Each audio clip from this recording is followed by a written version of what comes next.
Prime Minister Narendra Modi has chaired back-to-back high-level meetings at his residence. First, the Prime Minister held meetings with chiefs of armed forces, then with Home Minister Amit Shah, followed by RSS Chief Mohan Bhagwat. Now, as per sources, PM Modi at the key meeting said that the armed forces have full operational freedom to determine the mode, targets and timing of India's response to the April 22 Pahalgam terrorist attack in Jammu and Kashmir, which killed 26 people, mostly tourists. My colleague Aishwarya has more details.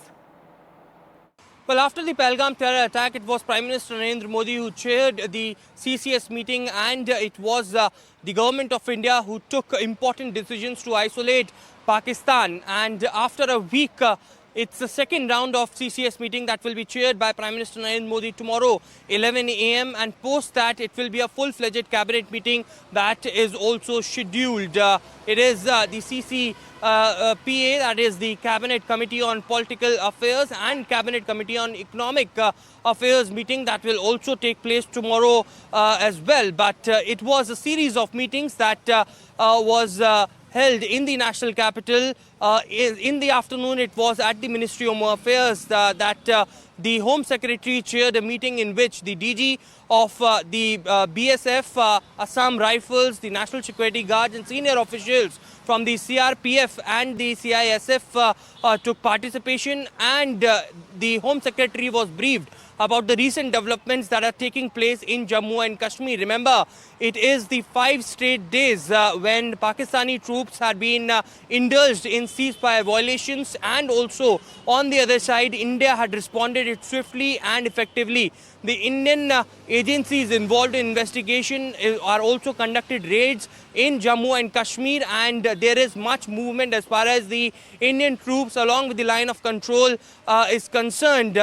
Soon after that, in the national capital, we saw how it was Prime Minister Narendra Modi who chaired another round of meeting in which Defence Minister Rajnath Singh, along with NSA, CDS and the 3 service chiefs over there. The Prime Minister was briefed about the entire situation by the top security officials of the country. And the government sources have revealed in the Prime Minister's office that Prime Minister Narendra Modi affirmed that it is our national resolve to deal a crushing blow to terrorism. Prime Minister Narendra Modi also expressed complete faith and confidence in our Indian armed forces about their professional abilities as well. And Prime Minister Modi said that they have complete operational freedom to decide on mode, target and timing of our response. A free hand to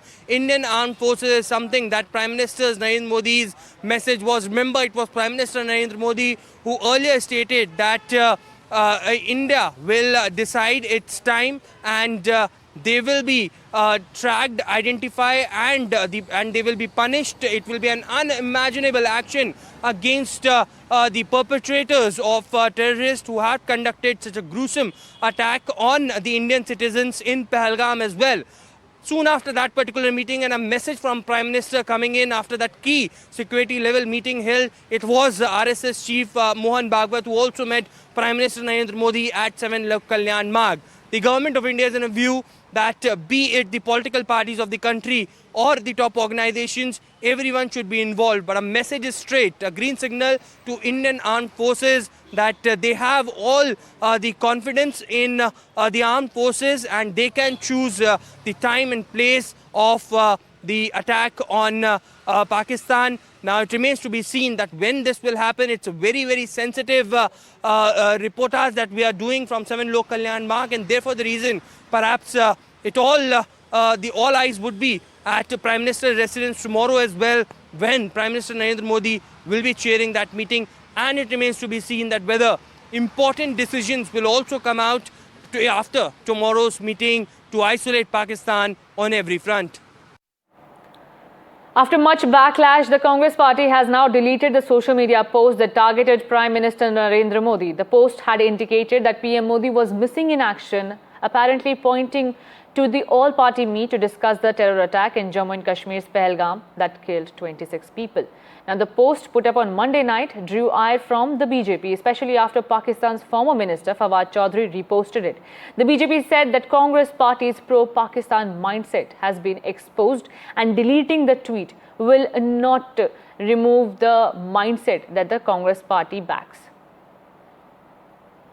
Now, expressing a deep concern over the situation between India and Pakistan, UN chief has strongly condemned the Pahalgam terror attack, said justice and accountability should be pursued through lawful means. The UN chief further said that UN stands ready to support any initiatives acceptable to both parties for de-escalation and resumption of dialogue.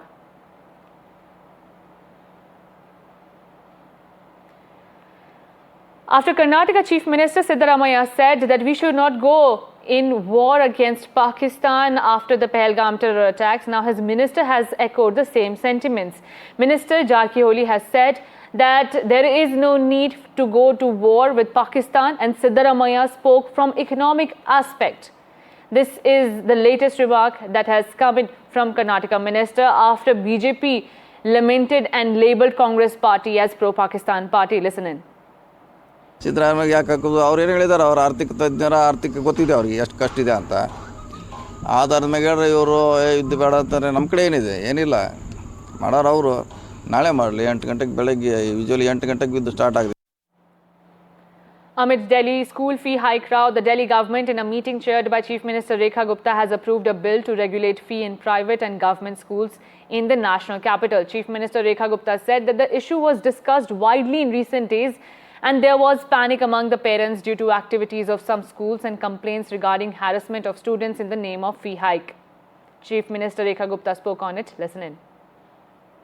कि दिल्ली सरकार ने एक ऐतिहासिक और साहसिक फैसला कि आज ड्राफ्ट बिल हमने कैबिनेट में पास किया है, जो कि दिल्ली के सभी स्कूलों में 1677 स्कूल जो प्राइवेट स्कूल्स हैं उनमें फ़ीस को लेकर के पूरा का पूरा गाइडलाइन, पूरा प्रोसीजर तय करेगा।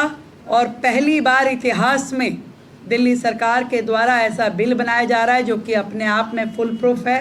पूरा प्रोसीजर डिफ़ाइन किया गया, अथॉरिटी डिफ़ाइन गई है, उसमें पेरेंट्स की भूमिका, उसमें स्कूल की भूमिका, मैनेजमेंट की, डायरेक्टरेट की और सरकार की। डीएम्स ने भी अपना पूरा रिपोर्ट बना के दिया, उनका ऑडिट भी हुआ।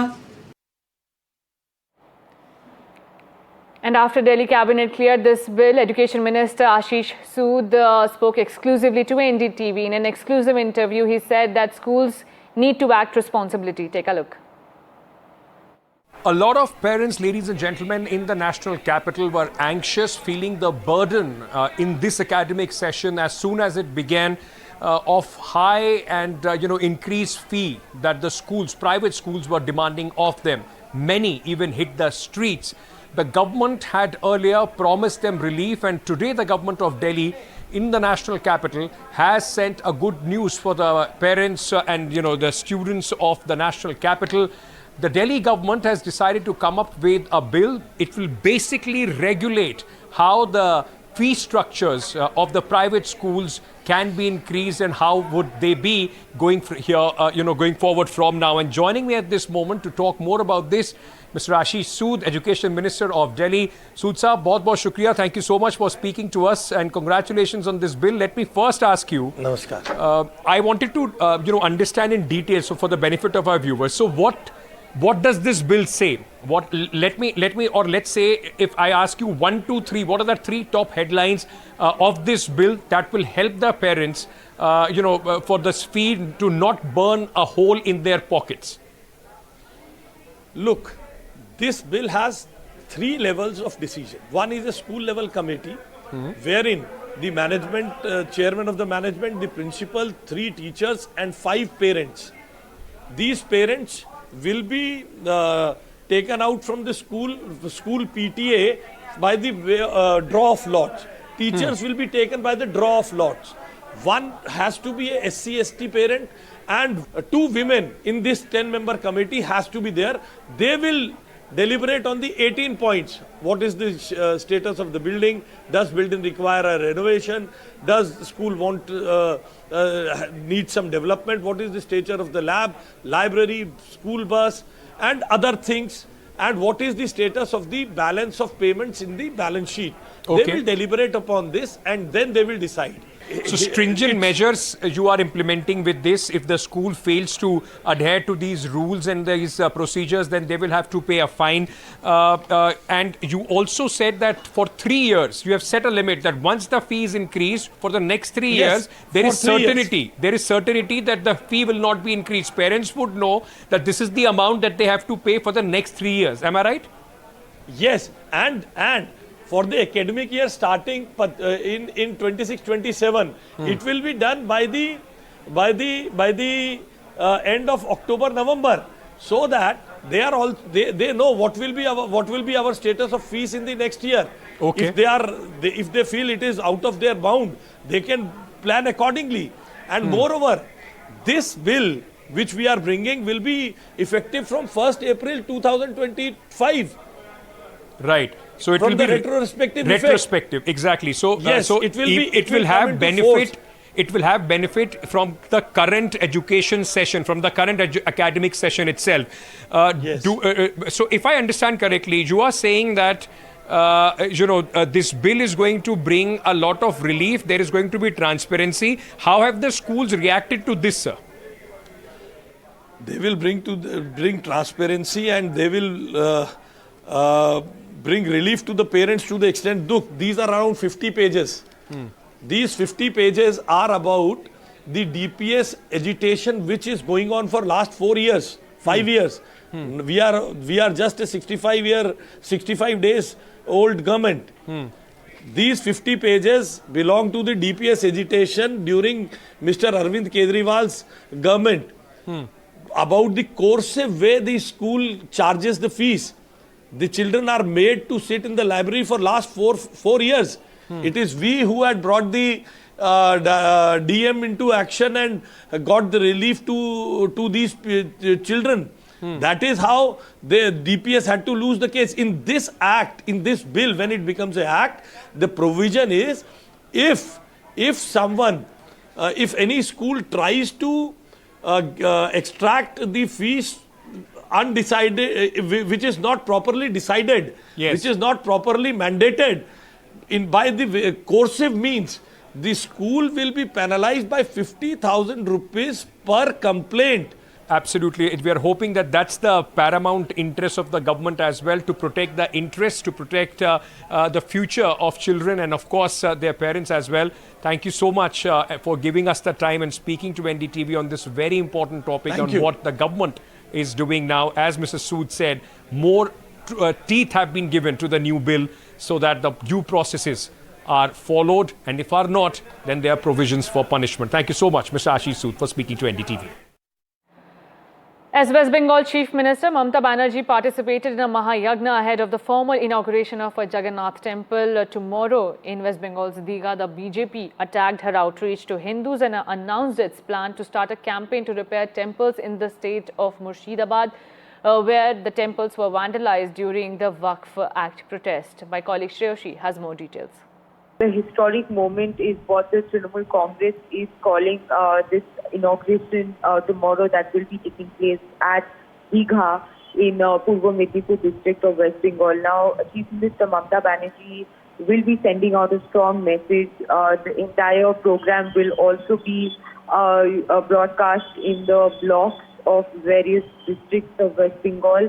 The message is going to be taken to every household in the state ahead of elections next year, and the message, the undertone, of course, is that, she is a symbol of secularism, because over here, this Jagannath Mandir, unlike the one in Puri, will be open for all religion communities.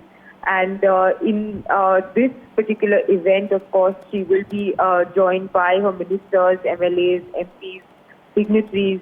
There are special invitees as well tomorrow during the Chand Pratishtha, which will be taking place at 2:30 p.m. But of course, the opposition will also be holding its counter program tomorrow in Murshidabad, where the BJP has taken up a program of purification and restoration of these temples that were allegedly damaged during the Murshidabad violence. So, of course, a very important day politically here in West Bengal as the Trinamool Congress and BJP come out to really stand in support of certain communities. And, of course, Chief Minister, what she says, will send out a stronger message to her political rivals as well here in West Bengal. After Haryana government alleged that Punjab is halting water supply to the state, Punjab Chief Minister Bhagwant Mann has rejected Haryana's demand for more water, stating that the neighbouring state has already utilised its share. Mann accused the BJP of exerting pressure on Punjab government through the Bhakra Bias Management Board to meet Haryana's demand. Listen in to what Punjab Chief Minister said. BJP जबरदस्ती पंजाब ਦੇ ਉੱਤੇ ਦਬਾਅ ਬਣਾ ਰਹੀ ਹੈ ਕਿ ਉਹ Bhakra Beas management board ਰਾਹੀਂ ਉਹ ਦਬਾਅ ਬਣਾਇਆ ਜਾ ਰਿਹਾ ਹੈ ਕਿ ਤੁਸੀਂ ਹਰਿਆਣਾ ਨੂੰ ਪਾਣੀ ਦਿਓ, ਹੋਰ ਪਾਣੀ ਦਿਓ, ਵਾਧੂ ਪਾਣੀ, ਜਦ ਕਿ ਹਰਿਆਣਾ ਜਿਹੜਾ ਉਹ ਆਪਣਾ ਪਾਣੀ ਹਿੱਸੇ ਦਾ ਸਾਰਾ ਵਰਤ ਚੁੱਕਿਆ। ਮੈਂ ਗੱਲ ਕਲੀਅਰ ਕਰਨੀ ਚਾਹੁੰਦਾ ਪੰਜਾਬ ਦਾ ਮੁੱਖ ਮੰਤਰੀ ਹੋਣ ਦੇ ਨਾਤੇ ਕਿ ਇੱਕ ਬੂੰਦ ਵੀ ਪਾਣੀ ਸਾਡੇ ਕੋਲੇ ਫालतू ਨਹੀਂ ਹੈਗਾ ਤੇ ਅਸੀਂ ਆਪਣੇ ਲਈ ਪਾਣੀ ਇਸਤੇਮਾਲ ਕਰ ਰਹੇ ਹਾਂ ਆਪਣਾ। ਮੈਂ ਕਹਿਣਾ ਚਾਹੁੰਦਾ ਬੀਜੇਪੀ ਨੂੰ ਕਿ ਜਿਹੜਾ ਤੁਸੀਂ ਕਹਿੰਦੇ ਹੋ ਪਾਕਿਸਤਾਨ ਤੋਂ ਅਸੀਂ ਪਾਣੀ ਖੋਹ ਲਿਆ, ਪਾਕਿਸਤਾਨ ਨੂੰ ਅਸੀਂ ਪਾਣੀ ਜਾਣ ਨਹੀਂ ਦੇਣਾ, ਉਹ ਪਾਣੀ ਤੁਸੀਂ ਸਾਨੂੰ ਦੇ ਦਿਓ, ਸਾਡੇ ਡੈਮਾਂ ਨੂੰ ਭਰ ਦਿਓ, ਅਸੀਂ ਅੱਗੇ ਦੇ ਦਾਂਗੇ। With that, we are slipping into a very short break.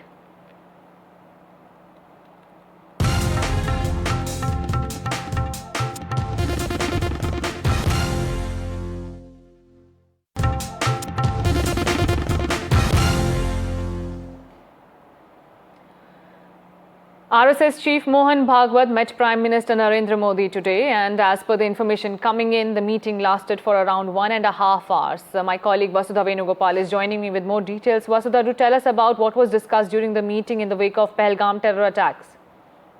Well, Aditi, what we understand is that this meeting lasted for more than 1 hour. Remember that the RSS has already publicly condemned what happened in Pahalgam, saying that this attack was also an attack on the unity and integrity of the country. And in the last 4-5 days, Mohan Bhagwat has spoken at least in 2 public events where he has said that it is the responsibility, the duty of the king to protect his people, and that the people of the country should also rise up to this occasion, and political parties should rise above politics, and the king needs to protect his people. And more importantly, this meeting between Prime Minister Narendra Modi and Mohan Bhagwat comes at a crucial time because the Prime Minister has already had several security review meetings, including one with the chiefs of armed forces, Defence Minister Rajnath Singh, and he has already given operational freedom to armed forces to decide the target, timing and mode of their retaliatory action. What I understand is that this meeting between the RSS leadership and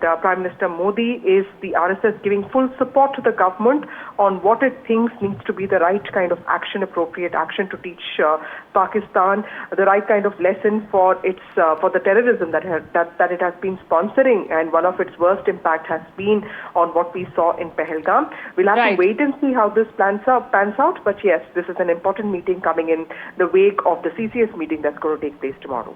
Right, thank you so much, Vasudha, for joining us with those updates.